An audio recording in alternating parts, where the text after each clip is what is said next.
Hello, I'm Julie Siomacco with Southern Charm Wreaths, where we make beautiful wreaths and teach you how to make and sell them. In this video, I want to give you a sneak peek of this month's featured wreath in our Wreath Making of the Month Club.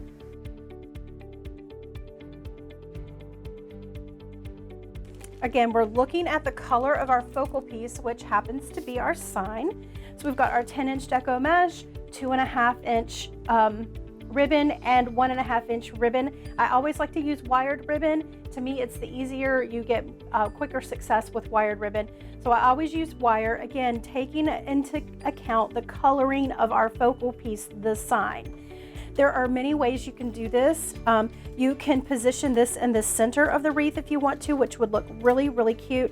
But just keep in mind that you'll have to decorate the whole wreath on the outside. The other option you can use is to put it to the side. And I think that's what we're going to do today. So when you put it to the side, you only have to decorate the crescent shape of the wreath.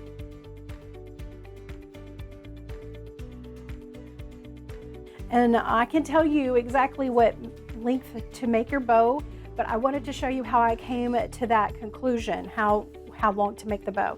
I put where I've pinched down towards the grapevine where it's going to be attached, and then I form a loop, and I try to decide how far out do I want my loop to come.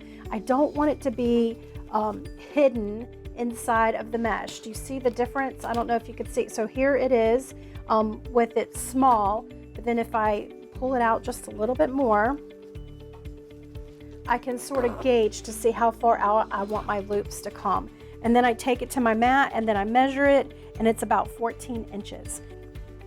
Once the loops are on or the bow's attached, that's when you can start to position everything. We definitely want the tails of the bow to go to the back.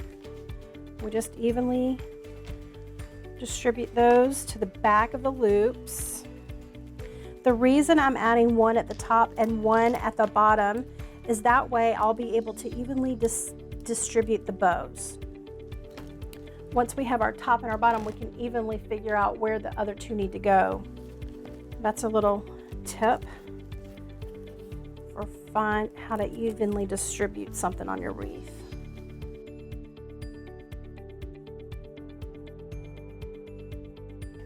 All right, so what we're going to do is just go through and start adding, dip it in the hot glue. Go ahead and you can go through the mesh if you want, but you really want it to go through the grapevine.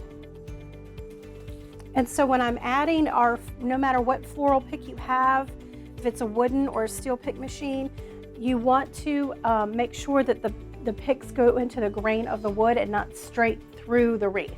If you go straight through the wreath, then when you turn it over on the back, you're going to have a lot of picks showing on the back side. You really want to go through the grain of the wreath. So don't hide your flowers and all the ribbon that we have in here. So at this point, you could decide if you want to add more ribbon. So we can clean it up. So sometimes we have to maybe trim our ribbon pieces a little bit shorter. Just take the time to reposition some of the streamers a little bit.